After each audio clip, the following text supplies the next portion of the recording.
कक्षा 11वीं विषय रसायन शास्त्र अध्याय 6 साम्यावस्था।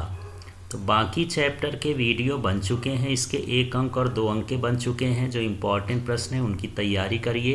तो चलिए इसमें पहला प्रश्न देखते हैं जो 3 अंकों में पूछा जाता है। तो समांगी तथा विषमांगी साम्यावस्था को उदाहरण सहित समझाइए। तो चलिए सबसे पहले देखते हैं समांगी साम्यावस्था। तो जब रासायनिक साम्यावस्था में अभिकारक तथा उत्पादों की भौतिक अवस्था एक समान हो तो समांगी साम्यावस्था कहते हैं। अब कैसे अभिकारक और उत्पादों की भौतिक अवस्था एक समान हो? जैसे नाइट्रोजन है गैसीय अवस्था में, इसमें जी लिखा है माने गैस है। ये हाइड्रोजन है, ये भी जी लिखा है गैस है। और ये अमोनिया है, ये भी इसमें गैस है। और यहाँ पर ये साम्यावस्था में है। और तीनों की भौतिक अवस्थाएं कैसी हैं? एक जैसे हैं, उत्पाद की भी और अभिकारकों की। तब हम इसे क्या कहेंगे? समांगी साम्यावस्था। दूसरा हम देखते हैं विषमांगी साम्यावस्था। तो जब रासायनिक साम्यावस्था में अभिकारक एवं उत्पाद की भौतिक अवस्था असमान होती है तो विषमांगी साम्यावस्था कहते हैं। जैसे यहाँ देखिए कैल्शियम कार्बोनेट है, ये यस लिखा है, सॉलिड स्टेट में ठोस अवस्था में है। और ये कैल्शियम ऑक्साइड है, ये भी किस में मिला? ठोस अवस्था में मिला। और ये कार्बन डाइऑक्साइड है, ये गैस अवस्था में मिला। तो यहाँ सब की अवस्थाएं अलग अलग हैं भौतिक अवस्था, इसलिए क्या कहलाया? विषमांगी साम्यावस्था कहला गया।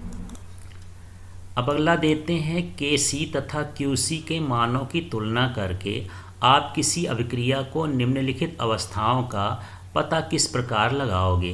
तो यहाँ पर जो Kc है इसे हम बोलते हैं साम्यावस्था स्थिरांक।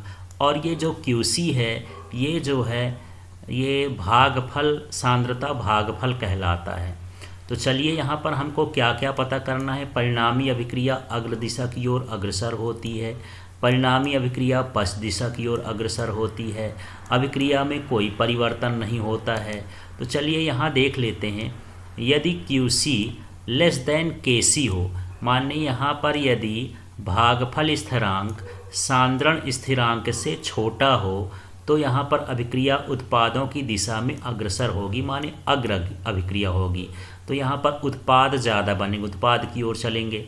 फिर यदि Qc ग्रेटर देन Kc हो, यदि सांद्रता भागफल और ये सांद्रता स्थिरांक से ज़्यादा है तो अभिक्रिया अभिकारकों की दिशा की ओर अग्रसर होगी, माने ये अभिक्रिया प्रतीप और पश्चगामी अभिक्रिया कहलाती है।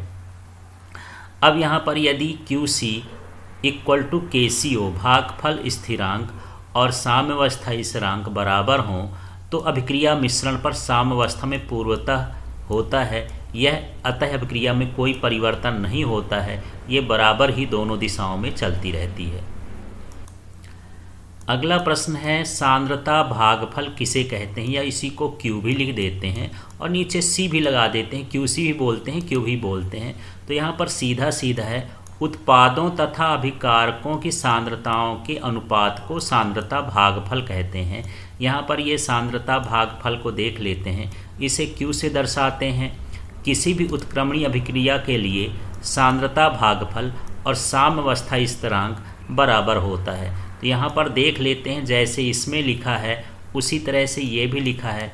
बस इसमें क्या है, ये सांद्रता का भागफल है। इसमें जो है ये C लिख दिए हैं। तो इन सभी की क्या है? सांद्रता। C की सांद्रता, D की सांद्रता, A की सांद्रता, B की सांद्रता। तो यहाँ पर हम सांद्रताओं का अनुपात लेते हैं और ये एक रासायनिक समीकरण इस तरह से लिखा जाता है। ये A तो जहाँ पर ये संतुलन के अंक हैं और A उसकी क्या कहला गया? इस अभिकारक हो गया। फिर यहाँ पर B अभिकारक हो गया और यहाँ पर ये संतुलन अंक हो गया। और ये हम अभिक्रिया लिख रहे हैं, मान लीजिए ये इस तरह से अभिक्रिया लिख रहे हैं। और ये C हो गया और प्लस यहाँ पर D हो गया। तो यहाँ पर ये कहलाया उत्पाद। तो यहाँ पर ये हो गया उत्पाद की सांद्रता और ये वाला हो गया अभिकारकों की सांद्रता। तो इन्हीं के अनुपात को सांद्रता भागफल कहते हैं। और साम्यावस्था में सांद्रता भागफल और साम्यावस्था स्थिरांक बराबर होते हैं। अगला प्रश्न देखते हैं, भौतिक साम्यावस्था से क्या समझते हैं? इसकी प्रमुख विशेषताएं लिखिए। तो वह साम्य जो भौतिक परिवर्तनों या प्रक्रमों में प्राप्त होता है भौतिक साम्य कहलाता है।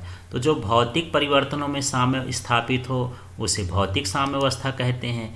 जैसे बर्फ़ का जल बनना और जल से बर्फ़ बनना, ये यदि इनमें साम्यावस्था है तो ये एक तरह का भौतिक साम्य कहला गया, क्योंकि इसमें अवस्था परिवर्तन होता है, रासायनिक क्रिया तो हो नहीं रही है, तो ये भौतिक साम्य कहला गया।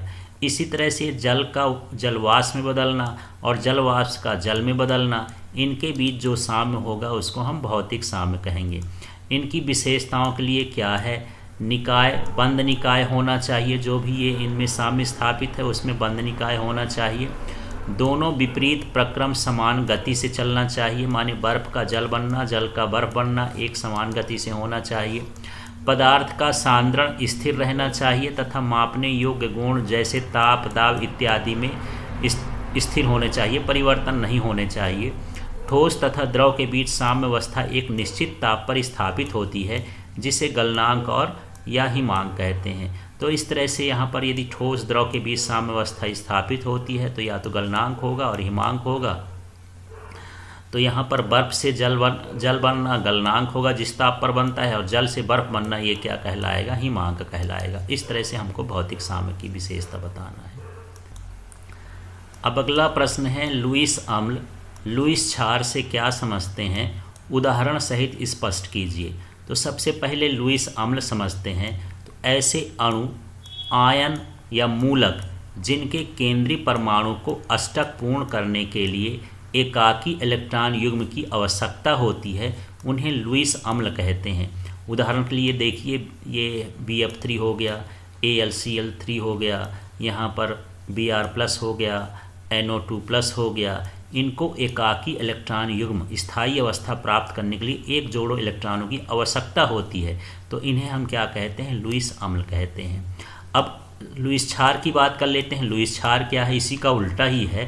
तो ऐसे अणु, आयन या मूलक जिनके केंद्रीय परमाणु का अष्टक पूर्ण होता है तथा इनके पास एकाकी इलेक्ट्रॉन युग्म होते हैं, जिसे ये रासायनिक अभिक्रिया में दान करके उपसहसंयोजी बंध बना सकते हैं, लुईस क्षार कहलाते हैं। तो समझ सकते हैं कि इसमें इलेक्ट्रॉन युग्म की आवश्यकता होती है और इसमें इलेक्ट्रॉन युग्म की अधिकता होती है। अष्टक पूर्ण होता है, इसमें इलेक्ट्रॉन युग्म अधिक होता है, तो ऐसे को हम क्या बोलते हैं, लुईस क्षार बोलते हैं। जैसे H2O में देख लीजिए, यहाँ पर ये ऑक्सीजन के पास इलेक्ट्रॉन का जोड़ा है, ये NH3 है, इसमें इलेक्ट्रॉन का जोड़ा उपस्थित है, ये जो है RNH2 है, इसमें इलेक्ट्रॉन का जोड़ा उपस्थित है।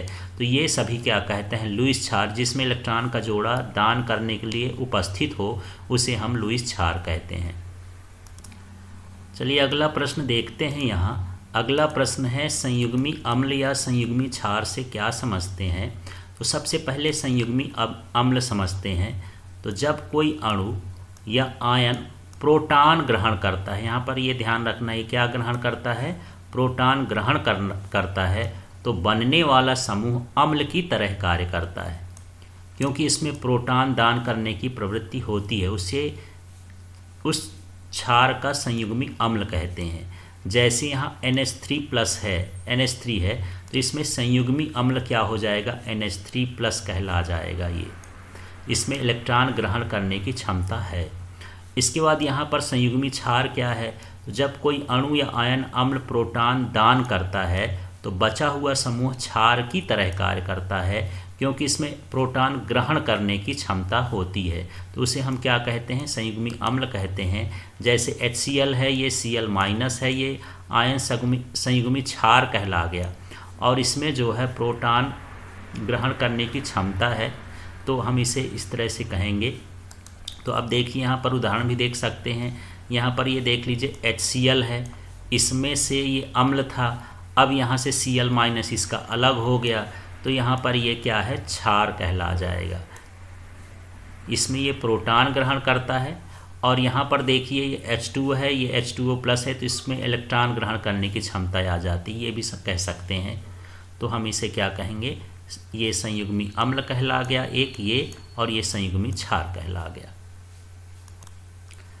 अगला प्रश्न है pH मान क्या है, स्पष्ट कीजिए।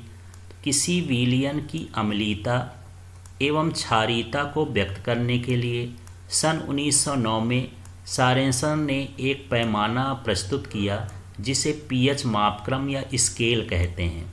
किसी विलयन का पीएच मान उसके H+ आयन सांद्रण का ऋण चिन्ह के साथ 10 आधार पर लघुगणक होता है। तो इस तरह से आप इस सूत्र से भी इसको परिभाषित कर सकते हैं। तो जो पीएच मान होता है तो वह क्या होता है, हाइड्रोजन सांद्रण का log 10 के आधार पर ऋणात्मक मान होता है। तो किसी विलयन में हाइड्रोजन आयन का log 10 के आधार पर ऋणात्मक मान क्या कहलाता है, पीएच मान कहलाता है। इससे हम किसी विलयन की क्षारीयता और अम्लीयता का निर्धारण करते हैं। चलिए अगला प्रश्न देखते हैं। स्थिर ताप पर बंद पात्र में एक द्रव अपनी वाष्प के साथ साम्यावस्था में है तथा अचानक पात्र का आयतन बढ़ जाता है, तो वाष्प दाब में परिवर्तन क्या प्रभाव पड़ेगा, प्रारंभिक वाष्पन तथा संघनन की दर में क्या परिवर्तन होता है, क्या होता है जब अंत में पुनः साम्यावस्था आती है, तो अंतिम वाष्प दाब क्या होगा। इस तरह से प्रश्न है। तो चलिए हम इसमें देखते हैं। प्रारंभ में वाष्प दाब घटता है, जब अचानक से पात्र का आयतन बढ़ेगा तो वाष्प दाब क्या होगा, घटेगा, क्योंकि समान मात्रा के वाष्प बड़े स्थान पर बढ़ जाती है। तो आयतन जब बढ़ता है तो वाष्प दाब घट जाता है, क्योंकि उसको जगह मिल जाती है अधिक। इसके बाद प्रारंभ में वाष्पन की दर बढ़ती है, क्योंकि ज़्यादा स्थान उपलब्ध होने पर इकाई आयतन में उपस्थित वाष्प घटती है। आयतन बढ़ने पर इससे संघनन की दर प्रारंभ में क्या हो जाती है, घट जाती है। अगला, अंत में साम्यावस्था फिर से स्थापित हो जाती है जब अग्र क्रिया तथा प्रतीप क्रिया की दर बराबर हो जाती है। अतः वाष्प दाब नहीं बदलता है, ये ताप पर निर्भर करता है, पात्र के आयतन पर निर्भर नहीं करता है। तो इस तरह से ये तीनों घटनाओं में ये आएगा। तो सबसे पहला यही है, आयतन बढ़ने से वाष्प दाब घटता है, फिर यहाँ पर वाष्पन की दर बढ़ जाती है, संघनन की दर घट जाती है और साम्यावस्था स्थापित हो जाता है, तो वाष्प दाब भी क्या हो जाता है, स्थिर हो जाता है। चलिए इस प्रश्न को देखते हैं। निम्न रासायनिक साम्य के लिए K का मान ज्ञात कीजिए जबकि साम्यावस्था में सांद्रण है। तो यहाँ SO2 का सांद्रण ये दिया है, O2 का सांद्रण है और यहाँ पर SO3 का सांद्रण दिया है और ये रासायनिक क्रिया है, ये रासायनिक क्रिया दिया हुआ है। तो क्वेश्चन में है तो हम सबसे पहले ये रासायनिक क्रिया ही लिख लेते हैं ये। अब ये जो सूत्र होता है Kc का, उसके हिसाब से यहाँ उत्पाद का हम पहले लिखेंगे सांद्रण। तो ये SO लिख दिए, SO3 और यहाँ पर कितने अणु निकले, 2, तो ये 2 ऊपर लिखा जाता है घात में। इसी तरह से हम इसका लिखते हैं अभिकारकों का। तो ये SO2, तो ये SO2 लिखे और इसमें अणुओं की संख्या कितनी हो गई, 2 हो गई संतुलन की स्थिति में, तो यहाँ 2 लिख दिए। फिर ये ऑक्सीजन का सांद्रण लिखे, तो ऑक्सीजन का सांद्रण है साम्यावस्था में और इसका कुछ नहीं लिखा, तो यहाँ कुछ नहीं लिखे हैं। अब यहाँ पर इनका मान रख देते हैं। तो देखिए SO3 का जो सांद्रण है ये है 1.90 m। तो इस तरह से हम 1.90 m लिखे, इसका स्क्वायर है तो यहाँ स्क्वायर लगा दिए। फिर ये SO2 का है तो SO2 का मान, केवल मान भरा रखना है आपको और कुछ ज़्यादा काम तो है नहीं। इसका मान रख दिए, इसमें घात 2 लिखे हैं तो 2 लिख दिए। फिर यहाँ ऑक्सीजन है तो ऑक्सीजन का सांद्रण ये है तो ये सांद्रण लिख दिए। फिर इन सभी को हल करेंगे, स्क्वायर कर देंगे, इसका स्क्वायर कर देंगे और गुणा भाग करेंगे तो ये हो जाएगा सांद्रण। तो ये 12.229 लीटर प्रति मोल इसका सांद्रण हो जाएगा। अब अगला प्रश्न देखते हैं। निम्न साम्य के लिए K बराबर इतना दिया है और ये एक समीकरण दिया है इस तरह से। अग्र प्रतीप अभिक्रिया में साम्यावस्था में तत्वीय द्विआण्विक अभिक्रिया है, तो प्रतीप अभिक्रिया विपरीत क्रिया के लिए K का क्या मान होगा। तो जो उत्क्रमणीय अभिक्रिया के लिए होता है उसका मान 1/K कर दिया जाता है। जो भी K का मान होता है उसका उल्टा हो जाता है, क्योंकि हमसे ये किसके लिए पूछ रहा है, प्रतीप अभिक्रिया के लिए, और ये अग्र अभिक्रिया के लिए दिया है K का मान।